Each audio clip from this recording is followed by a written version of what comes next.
there. Thanks for sticking with us here on a busy Wednesday morning on FreightWaves Now. I'm Andrew Cox here with Anthony Smith giving a shipper update. We're going to take a look a little bit at the housing sector. That is, of course, Anthony's bread and butter. What do we got? So, Andrew, we were talking about this on, of course, your podcast. Great quarter, guys. Thanks for having me on. We were talking about what's going on with housing a little bit in one of those segments, and we're looking at new home sales, which just got updated from the U.S. Census Bureau today at 10 a.m. So still breaking it down, looking at what's happening right now. But right here in the blue line, we have new home sales in the blue line, and overlaid with a green line, retail sales for non-store retailers. So looking at e-commerce, typically show the relationship of when consumers are in a good point and good standing, they have disposable income. They are looking to purchase, make more online goods purchases, buy more, spend more.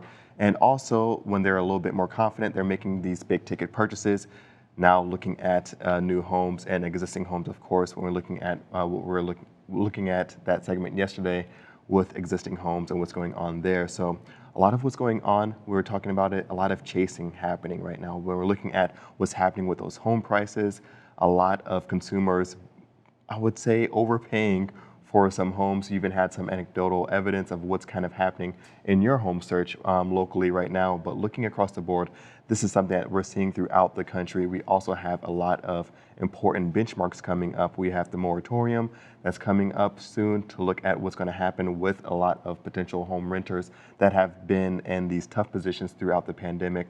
What's going to happen with them? It's looking like there's going to be some forgiveness potentially if they can provide enough data and information about their situation, but there's still a lot of gray area around it, but a lot of unknowns right now. Yeah, certainly so. We had that moratorium at the end of the month. I think only 5% of the money nationally that was given out for forbearance, for help on mortgage has been given out yet. So we've got a lot of money still set aside for it, but it's going to take these states actually dispersing the money, which has proven to be very difficult thus far. Exactly. I mean, we're looking at just the overwhelming number of people that had initial jobless claims in the states being able to process this.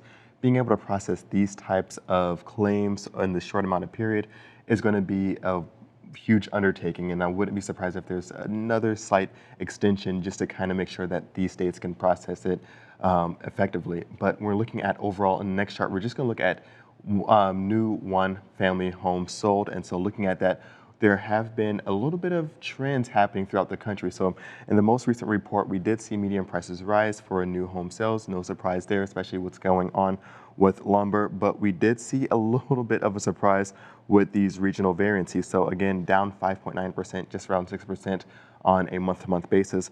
But we saw an increase of 33.3% in the Northeast, which is one of the smallest markets, a much more mature market. We're looking at new homes there, but we did see an uptick there. Usually we see multifamily. That's sequential? Homes. Month to month, yeah. Month over month. So I mean, that tells you got to be people moving back to the city. Is that suggest to you? I think people moving back to the city and just really weak showings on a April basis, but still, I mean, we even saw West Coast, so I don't think this is going to be a diagnosis of what's happening throughout the regions, because we saw West Coast increase, we saw a little bit weakness on the Midwest, and some subtle weakness on the South. So I don't think that's going to be a trend of people not coming to the South and not coming to the Midwest. I think that's still going to be a trend as we move forward, but something to keep an eye on, especially with shippers looking to target different regions of the country.